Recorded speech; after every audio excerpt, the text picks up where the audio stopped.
What is happening, YouTube? I'm JR from JrZ CarZ. I created this channel to try and help people out. I have some vehicle reviews. We're going to do some common car reviews. I have some content on repairs, common problems, things like that that you would normally find on an everyday car. And I'm trying to, at this point, obtain a car that I can do some repairs that I think would be pretty interesting for you guys.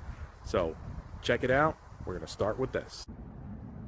Hey everybody, here we have a 2007 Pontiac Torrent. This one here is my personal vehicle. I drive it every day. So what I'm going to do is I'm going to give you a walk around. I'll show you some of the features of the car, and I'll go over a little bit of what it's like to own the Pontiac Torrent. I've had this car for the past year and a half, and so far it's been relatively painless. It's been a very reliable car. It's never left me stranded anywhere. So let's dig right in. So the Pontiac Torrent, the Chevy Equinox, and the Saturn Vue all share the same platform. Personally, I think that I like the Pontiac better because it's more aggressive looking, which is kind of Pontiac's thing. Pontiac has always been a little bit more aggressive looking in their styling as opposed to their counterparts in GM. So if you look at this one here, this one specifically has an upgraded set of wheels. This is stock. Those are stock 17-inch wheels as opposed to the standard 16-inch rims that you would normally get. You have a fully adjustable roof rack here. So these here, what you would do is basically pop those up. You pop the other side up, and then you can move these forward or backwards depending on what load that you have on the top. And there's two of them, so you can adjust them any way that you want it to. And as we look around the car a little bit more, don't mind that right there. So as we come around the back side of the car here, the only difference with the Pontiac Torrent and the Chevy Equinox is the fact that the taillights are red tinted with the Pontiac Torrent, and obviously this bar here, you would get your Pontiac badge in the middle, whereas it's a Chevy and the Equinox. The Equinox has clear taillights with red bulbs as opposed to the red tinted taillights with clear bulbs on the Pontiac Torrent. Here we are at the heart of the Pontiac Torrent.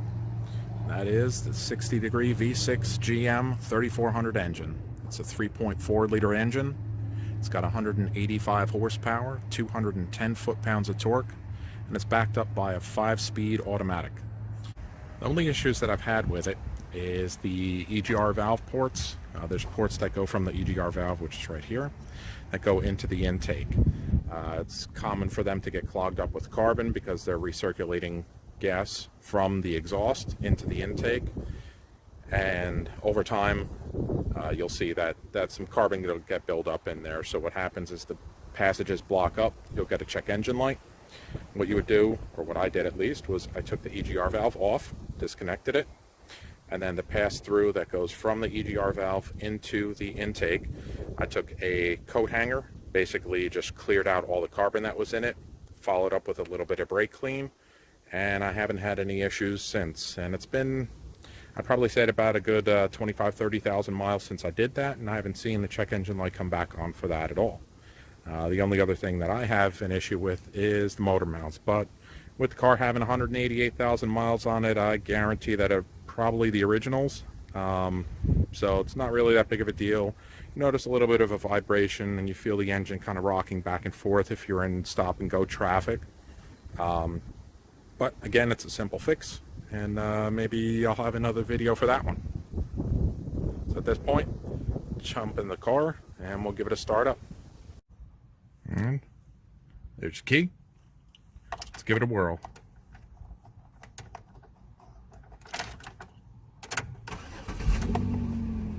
It's got a pretty throaty exhaust too.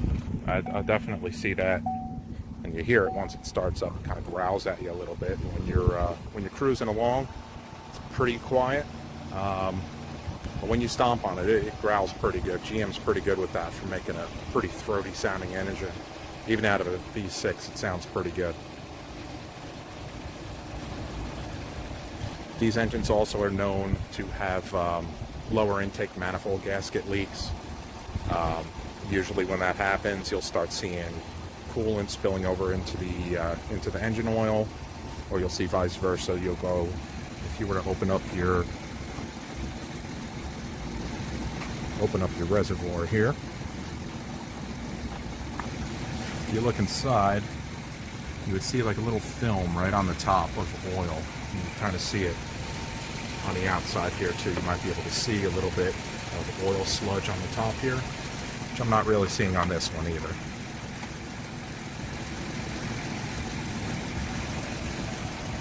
But it's a smooth runner. Definitely has enough power. It's a pretty decent engine. Sometimes if you're carrying some extra people in the back, or if you're towing something, or if you're carrying some extra weight in the back, it's a little lackluster at times when you're hitting on it and trying to speed up. But all in all, it's pretty good. It's a sufficient engine, and I've been averaging about 19 miles to the gallon, so it's really not that bad. On the highway, I'm usually getting, if I'm doing all highway, I get about 23, 24 miles to the gallon. So it's really not that bad for a car this size. It's pretty good. It's pretty sufficient.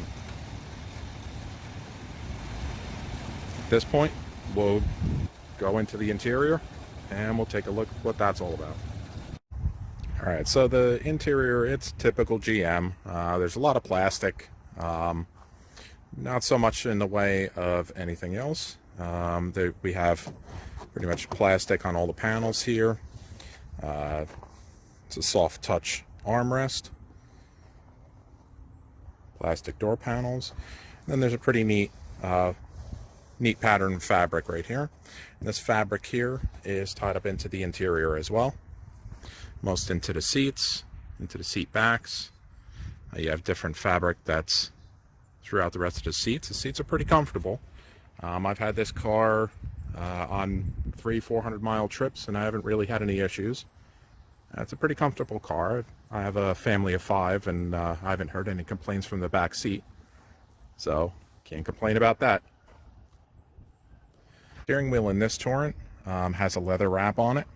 So it's got a nice feel to it. It's comfortable. It has your typical 10 and 2 little bumps on there for your thumbs. And the steering wheel itself is very similar, if not the same, as the one that's in the same generation Corvette. The only difference is obviously you have the Pontiac center here, where you would have either Chevy or Corvette in the center there. I can't remember which one it has. But if you look to the left of the steering wheel, you have your cruise control, and on the right side of the steering wheel here, you have your volume control, and you have your presets. This button here would be for your Bluetooth option if your radio had it. This one doesn't have it, so what it does is it mutes the audio in it. Here you have your gauge cluster. It's your typical 120 mile an hour speedometer, your tachometer, your temperature gauge, and your gas gauge. You can see right below in the center of the screen there, you have your info center. That info center is run off of these switches that are here to the right of the steering wheel. This button right here will give you a little bit of information about what the car is doing right now. So you can see your odometer, you see your trip gauge, which you could reset, your average speed, your fuel economy, and how many miles you have left to the end of the tank. Or if you don't want to see anything at all, you can make sure that that's disabled there. And then this button here will give you information about the car, your battery voltage. This one is right now it's off. I have the lights on because some of the doors are open, so we're just below 12 volts, which is good. But you can also run this when the car is running, and it'll tell you how many volts the alternator is putting out. So if you're having any issues, that would help in troubleshooting. You can reset your TPMS sensors. If you rotate your tires and it needs to relearn, you can go through here to relearn where all the TPMS sensors are.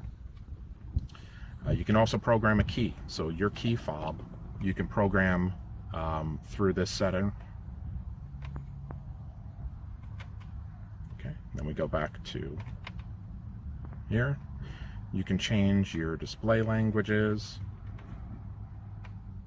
your auto lock feature, your auto unlock features.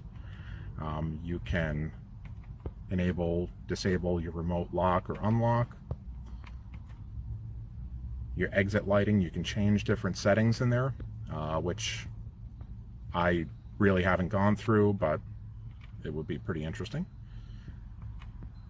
Your chime volume, that's your dinging when your key is in there. You can change the volume settings. The car is also equipped with remote start, so you can either enable or disable remote start from here, and you can reset the factory settings. Now what you also have here is you have your rear wiper, you have your rear washer, and you have those fog lights that I was talking about earlier that are in a weird spot. I would have assumed that the fog light button would be somewhere over here to the left side of the steering wheel, because this stalk on the left hand side is where you would activate, turn on, or turn off your headlights. This car also has daytime running lights, and it has auto headlights as well. So you can stop the daytime running lights, however it's only good once. So when you turn the car on, the daytime running lights will be on, but you can turn them off by pulling back. See how it springs right back to the auto. You can turn them off while you're driving, but if you shut the car off and turn it back on, the auto headlights turn back on too. This car also has the upgraded Pioneer head unit, which has XM radio. It has a 7-speaker configuration, so we have the Pioneer speaker in the bottom of the door. That's in each one of the 4 doors. We have a tweeter in the two front doors here, so that's your 6 speakers. And if we go around the back of the car, you see your Pioneer sub. So this thing definitely knocks. It makes some noise. If you have a good song that's got some good bass to it, this thing will definitely draw attention. One other neat feature that this has is it has a cargo tray that you can actually separate cargo in the back here. So if you take this out, pull this tray out, it just slides right into place in the corners over there. And what you could do is you can separate your cargo from the top to the bottom. You can have things in the bottom.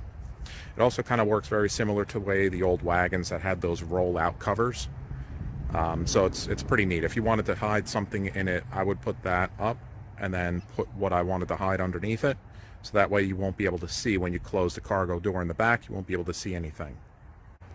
So if we come to the back doors here, it's just like the front. We have the same hard plastic on the doors, the same fabric insert, the same soft touch armrest.